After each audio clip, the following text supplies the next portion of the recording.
Hi കൂട്ടുകാരെ, crazy ഫാമിലിയുടെ മറ്റൊരു വീഡിയോയിലേക്ക് എല്ലാവർക്കും സ്വാഗതം. കഴിഞ്ഞ വീഡിയോയിൽ കണ്ടതുപോലെ നമ്മളിപ്പോൾ ഉള്ളത് മൗലിന്യം വില്ലേജിലാണ്. സോ ഇവിടുത്തെ ഏറ്റവും വലിയൊരു അട്രാക്ഷനാണ് കേട്ടോ ഈ ഒരു സ്കൈ വ്യൂ പോയിൻറ്റ്. നമ്മൾ പാർക്കിങ്ങിൽ നിന്ന് അല്പം നടക്കാനുണ്ട്. കഴിഞ്ഞ വീഡിയോയിൽ കണ്ടതുപോലെ കുറച്ചധികം നടന്ന് അകത്തേക്ക് വില്ലേജിൻ്റെ അകത്തേക്കുള്ളിലേക്ക് പോയി കഴിയുമ്പോൾ ഇങ്ങനെ ഒരു സെറ്റപ്പിലെത്തും. ഇതൊരു വീടാണെന്ന് ചോദിച്ചാൽ എനിക്കറിയില്ല, പക്ഷേ ഇവിടെ ഇരിക്കാനും ഒക്കെ ഉള്ള സംഭവങ്ങളുണ്ട്. ഇതാണ് കേട്ടോ ആ ഒരു ബ്രിഡ്ജ്, സ്കൈ വ്യൂ പോയിൻറ്റിൻ്റെ ബ്രിഡ്ജ് ഇതാണ് കേട്ടോ. സോ ഞാൻ തുള്ളിച്ചാടി ബ്രിഡ്ജിലേക്ക് കയറാൻ പോയപ്പോഴായിരുന്നു ആ സംഭവം നടന്നത്. കാരണം ആ വീടിനകത്തു നിന്നും ഒരാൾ അതാ എത്തി നോക്കണുണ്ടായിരുന്നു. സോ പുള്ളിക്കാരൻ എന്താ പറയുന്നതെന്ന് വെച്ച് കഴിഞ്ഞാൽ, നമ്മൾ ഈ സ്കൈ വ്യൂ പോയിൻറ്റ് കണ്ടോളൂ, പക്ഷേ പോയിട്ട് തിരിച്ച് വരുമ്പോൾ പുള്ളിക്ക് 30 രൂപ കൊടുക്കണം എന്നാണ് പുള്ളി പറഞ്ഞത്. നമ്മളതൊക്കെ എഗ്രി ചെയ്തു. പുള്ളി എനിക്ക് തോന്നുന്നു എവിടെയാണ് താമസമെന്ന് തോന്നുന്നു, പുള്ളി എന്തൊക്കെയോ പറയുന്നുണ്ട്. പുള്ളി പറഞ്ഞൊന്ന് എഗ്രി ചെയ്ത് നമ്മളത് ആ തുള്ളിച്ചാടി സ്കൈ വ്യൂ പോയിൻറ്റിലേക്ക് പോവുകയാണ്. ഇതാണ് കേട്ടോ ഈ ഒരു ബാംബു ബ്രിഡ്ജ്. എന്തായാലും ഞാൻ ഭയങ്കര എക്സൈറ്റ്മെൻറ്റോടെ അവിടെ എന്താണ് കാണാനുള്ളതെന്ന് പറഞ്ഞ് ഞാനിങ്ങനെ ചാടി പോയപ്പോഴായിരുന്നു കുട്ടികളെ ആ സംഭവം സംഭവിച്ചത്. എന്താണെന്ന് വെച്ച് കഴിഞ്ഞാൽ, ക്യാമറാമാൻ വിഷ്ണു എന്നെ വിളിച്ചിട്ട് പറഞ്ഞു, എനിക്ക് ഇനിയും മുന്നോട്ട് പോകാൻ പറ്റത്തില്ല, എനിക്ക് പേടിയാവുന്നു, അതുകൊണ്ട് നീ പോയിട്ട് വാ, ഞാൻ താഴെ നിൽക്കാം എന്ന് പറഞ്ഞു. അപ്പോൾ അതാ ഞാൻ പോയതുപോലെ തിരിച്ചിറങ്ങി വരണുണ്ട്. അത്രയും ഞാൻ കയറിയതായിരുന്നു കഷ്ടപ്പെട്ടിട്ട്. അപ്പോഴാണ് ചേട്ടൻ അങ്ങനെ പറഞ്ഞത്. എന്തായാലും അതുപോലെ തന്നെ ഞാൻ കയറിയതുപോലെ തിരിച്ച് ഇറങ്ങി വന്ന് ഭയങ്കര പാടായിരുന്നു തിരിച്ചിറങ്ങാൻ. പക്ഷേ സ്റ്റിൽ ഞാൻ ചേട്ടൻ്റെ കയ്യിൽ നിന്ന് ക്യാമറ വാങ്ങിച്ചു. അങ്ങനെ ചേട്ടൻ്റെ കയ്യിൽ നിന്നും ക്യാമറ വാങ്ങി ഞാൻ വീണ്ടും നടക്കാൻ ആരംഭിച്ചു. പറയുന്ന പോലെ അത്ര ഈസി അല്ല കേട്ടോ ഗൈസ്. കാരണം നമ്മൾ സ്വയം നടക്കുന്നതും എന്താ പറയുക, ഈ ഒരു ക്യാമറയും കൊണ്ട് കയറുന്നതും നമ്മൾ നല്ല വ്യത്യാസമുണ്ട് കേട്ടോ. എനിക്ക് നല്ല പേടിയൊക്കെ തോന്നിയായിരുന്നു, പക്ഷേ ഞാനതൊന്നും മൈൻഡ് ചെയ്തില്ല. ഞാൻ പേടിയില്ലാത്തതുപോലെ അങ്ങ് പോയി. എങ്ങനെ കയറിയെന്ന് എനിക്ക് എപ്പോഴും ഓർമ്മയില്ല. അത്ര എന്താ പറയുക, എങ്ങനെ കയറിയെന്നറിയില്ല. പക്ഷേ ഗൈസ്, ഞാൻ എങ്ങനെയൊക്കെയോ അങ്ങ് കയറി. കുറേ ഉണ്ട് കേട്ടോ കയറാൻ, ആ മുകളിൽ വരെ കയറണം. അങ്ങനെ കയറിയപ്പോഴാണ് ഞാൻ ആ കാഴ്ച കണ്ടത് ഗൈസ്. വേറൊന്നുമല്ല, എൻ്റെ പിന്നാലെ ഒരാളും കൂടി നടന്നു വരുന്നു. പുള്ളിനെ കണ്ടപ്പോൾ എനിക്ക് കുറച്ചുകൂടെ സമാധാനമായി. കാരണം നമ്മൾ എന്താ പറയുക, നമ്മൾ ഒറ്റയ്ക്കല്ലല്ലോ എന്നൊരു ഫീൽ എനിക്ക് തോന്നി. അങ്ങനെ ഞാൻ എങ്ങനെയൊക്കെയോ പിടിച്ച് കയറിക്കൊണ്ടിരിക്കുകയാണ് ഗൈസ്. എന്ത് ചെയ്യാനാ, പറ്റിപ്പോയി. ഇനിയിപ്പോൾ പറഞ്ഞിട്ട് എന്ത് കാര്യമാണ്, പറ്റിപ്പോയി ഗൈസ്.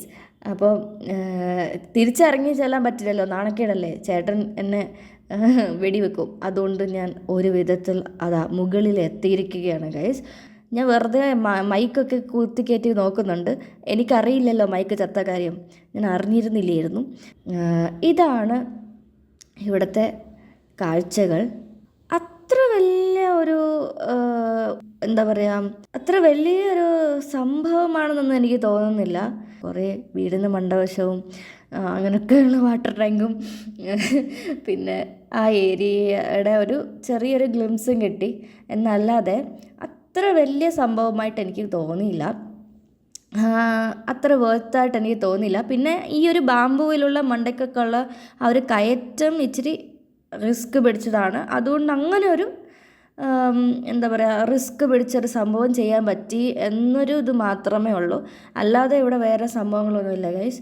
അതുകൊണ്ട് നിങ്ങൾക്ക് വേണമെങ്കിൽ മൗലിന്യം വില്ലേജിൽ വന്നിട്ട് ഇത് ഇഗ്നോർ ചെയ്യാവുന്ന ഒരു കാര്യമാണ്. വേണമെങ്കിൽ എന്താ പറയുക, നിർബന്ധമില്ല ഇവിടെ കയറണമെന്ന്. ഇതൊക്കെയാണ് ഈ ഒരു കാഴ്ച.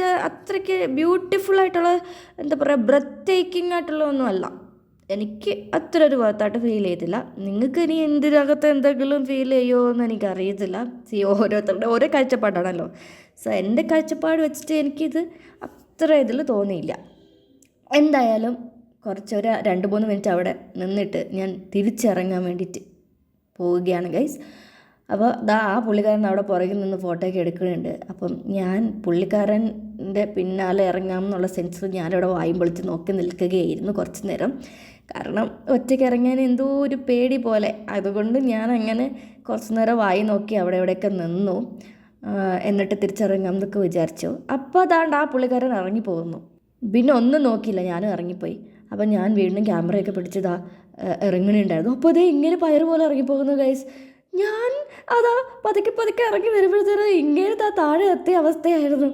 എൻ്റെ പൊന്നെ, അയാളെന്താ എന്നെ അവിടെ പുറകിലാക്കിയിട്ട് അങ്ങേരുന്നാ പോകണം. ഞാൻ അവിടെ നിന്ന് കരഞ്ഞ് ഇറങ്ങണുണ്ടായിരുന്നു. ഞാൻ കുറേ ശ്രമിച്ചു പുള്ളിക്കാരൻ്റെ സ്പീഡ് മാച്ച് ചെയ്യാൻ, പക്ഷേ എന്ത് ചെയ്യാനാണ് ഗൈസ്, ഒന്നും നടന്നില്ല. അപ്പോഴാണ് താഴെ ചേട്ടൻ കത്തി അടിച്ചുകൊണ്ട് നിൽക്കണത് കണ്ടത്. ഇങ്ങനെയൊക്കെ എവിടെ പോയാലും ഇത് തന്നെയാണോ പണി, എൻ്റെ ദൈവമേ എന്നാലോചിച്ച് ഞാൻ വീണ്ടും നടക്കാൻ ആരംഭിച്ചു ഗൈസ്. കാരണം ചേട്ടൻ ആരെങ്കിലും കത്തി വയ്ക്കാൻ കിട്ടിക്കഴിഞ്ഞ് കഴിഞ്ഞാൽ എന്താ പറയുക, പിന്നെ ചേട്ടൻ വേറെ ഒന്നും വേണ്ട. അങ്ങനെ ഞാൻ എങ്ങനെയൊക്കെയോ ഇറങ്ങി ഗൈസ്. നമ്മളുടെ എന്താ പറയുക, ഒരു ഇതെന്താ പറയുക, ഈ ഫോറസ്റ്റ് മുഴുവൻ കാടാണല്ലോ എൻ്റെ അമ്മച്ചിയെ എന്നൊക്കെ പറഞ്ഞ് ഞാൻ എന്തൊക്കെയോ പറഞ്ഞ് ഞാനങ്ങനെ ഇറങ്ങുകയാണ്. അങ്ങനെ ഞാൻ താഴെ ഇറങ്ങി. ചേട്ടനതാ അവിടെ താഴെ തന്നെ നിൽക്കണുണ്ടായിരുന്നു. ഭയങ്കര ഒരു എക്സ്പീരിയൻസ് എന്നൊന്നും പറയാൻ പറ്റില്ല, എന്നാലും ഒരു ചെറിയ എക്സ്പീരിയൻസ് ആയിരുന്നു. എന്തായാലും അങ്ങനെ ഞാൻ വിജയകരമായി താഴെ എത്തി guys. Yes, I came back. അപ്പം ഗൈസ്, നമ്മുടെ സ്കൈവാക്കിലെ നിന്നും സ്കൈവാക്കിൻ്റെ കെയർ ടേക്കർ അങ്കിളിൻ്റെ കൂടെ നമ്മൾ ബായ്. മറ്റൊരു വീഡിയോയിൽ കാണുമ്പോഴേക്കും ബായ്. അപ്പം മക്ലിയോം എക്സ്പീരിയൻസ് നമ്മൾ പിന്നെ കണ്ടിന്യൂ ചെയ്യണം. മൈലോങ് പ്രൊനൗൺസിയേഷൻ മൈലോങ് right?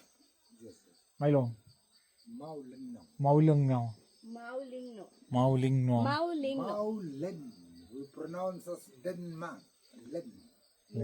Maulen. No. Mailenno. N-O-N-G. No. അപ്പോൾ അത്രേ ഉള്ളൂ ഗൈസ്. അടുത്ത വീഡിയോയിൽ കാണുന്നത് വരെ ബൈ ബൈ.